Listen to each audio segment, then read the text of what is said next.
বাংলাদেশের প্রধানমন্ত্রী যিনি হবেন, এ শপথ নেওয়ার পরে তাদের উচিত হবে মুসলিম হিসাবে 56,000 বর্গ মাইলের দেশে আল্লাহর রহমত, দয়া এবং তাকে যদি আমরা সঙ্গে রাখতে চাই, সংসদে সর্বপ্রথম বিল পাশ করা লাগবে নামাজের। এ দাবিতে আপনারা আছেন না নেই? সূরা হজের 41 নম্বর আয়াতে আল্লাহ কোরআনে কারিমে জানিয়েছেন, কোন মুসলিম যদি রাষ্ট্র ক্ষমতা পায়, চেয়ার পাওয়ার পরে সংসদে প্রথম অধিবেশনে তারা 4টা কাজ জারি করবে।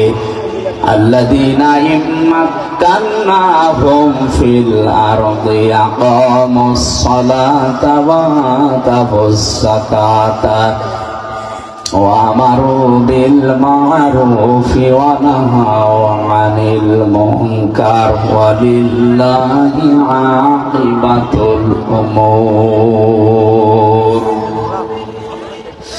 আমি পৃথিবীর কোন মুমিনকে যদি রাষ্ট্র ক্ষমতায় বসাই, ক্ষমতার চেয়ারে বসার পরেই তারা সর্বপ্রথম সংসদে নামাজের বিল পাশ করবে। কিসে? 50 বছরের উপরে আমরা পার হয়ে গেলাম, স্বাধীন হয়েছি। আপনি ঘুরে ফিরে দেখেন, 50 বছরে একবারও কোনো হিন্দু প্রধানমন্ত্রী হয়নি। হয়েছে? বলেন বলেন। নামে হলে অন্তত মুসলমান প্রধানমন্ত্রী আমরা পাই। রাষ্ট্রপতি বলেন, প্রধানমন্ত্রী বলেন, যাই আমরা 50 বছরে পেয়েছি সে মুসলিম। উচিত ছিল অন্তত এদেশে 50 বছরের সংসদে নামাজের বিলটা পাশ করা।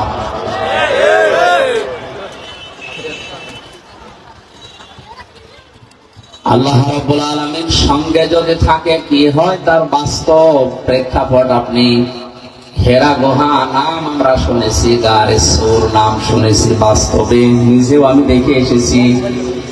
মুহাম্মদুর রাসূলুল্লাহ যেদিন আল্লাহর নির্দেশ পাওয়ার পরে তিনি হিজরত করছিলেন, ওই সময় কোরআন এবং হাদিস যেটা দেখিয়েছে আমাদের, চারিদিকে তার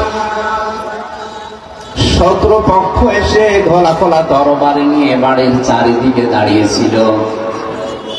আল্লাহ পাক ওহী নাযিল করলেন, মুহাম্মদ সাল্লাল্লাহু আলাইহি ওয়াসাল্লাম, চারিদিকে এরা দাঁড়িয়ে আছে খোলা তরবারি নিয়ে, আপনাকে এই মুহূর্তে বিদায় করে দেবেন।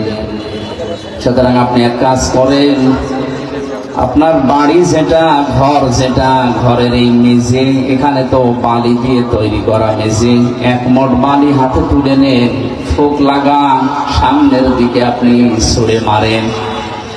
কোরআনে কারিমের সূরা ইয়াসিনের 1 থেকে 9 নম্বর আয়াত পর্যন্ত তিনি পড়েছিলেন, وَجَعَلْنَا مِنْ بَيْنِ أَيْدِيهِمْ سَدًّا وَمِنْ خَلْفِهِمْ سَدًّا فَأَغْشَيْنَاهُمْ فَهُمْ لَا يُبْصِرُونَ।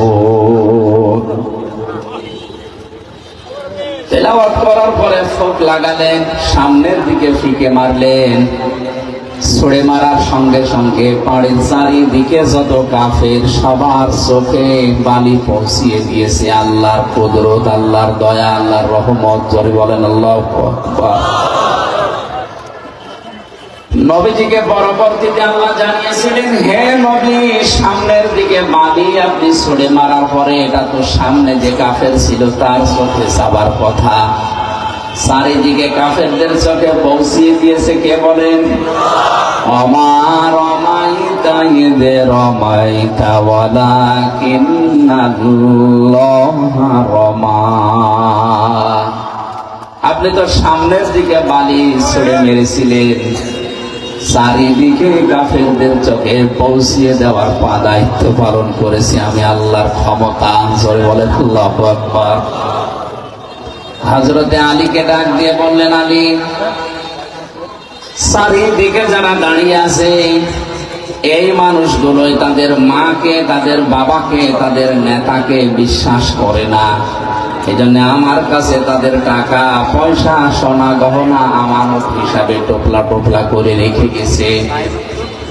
এগুলো নিয়ে যদি আমি এখন পালিয়ে যাই, এগুলো নিয়ে যদি আমি মদিনায় হিজরত করি, তাহলে পরবর্তীতে আমার আল আমিন নামের কলঙ্ক হবে। কোন নামে? আমি শুধু কথা বলার জন্য বলছি না, প্রতিটি কথা থেকে আমি শিক্ষা বের করার চেষ্টায় আছি। টেকনাফের মুসলমানেরা, এটা যেহেতু রেকর্ড হচ্ছে, কালকে সকালে সারা দুনিয়ার বাংলা ভাষাভাষী মুসলমানদের কাছে এটা পৌঁছিয়ে যাবে। সবাইকে উদ্দেশ্য করে বলছি, আপনি তাকান, জীবন মরণ নিয়ে যেখানে টানাটানি, যারা চারিদিকে দাঁড়িয়ে আছে এরা কেউ আপনজন না, সব তার জানের শত্রু। এই অবস্থায় তাদের মালামাল, তাদের সম্পদ আরো নিয়ে চলে যেতে পারলে আনন্দ লাগে। অথচ নবীজি নিজের আল আমিন নামের, আস-সাদিক নামের কলঙ্ক হয়ে যাবে, এ কারণে নিজের চাচাতো ভাই হযরতে আলীকে ডাক দিয়ে বললেন, আলী, এ জায়গাটা যদিও নিরাপদ না, তারপরও তুমি আমার বিছানার উপরে আমার চাদর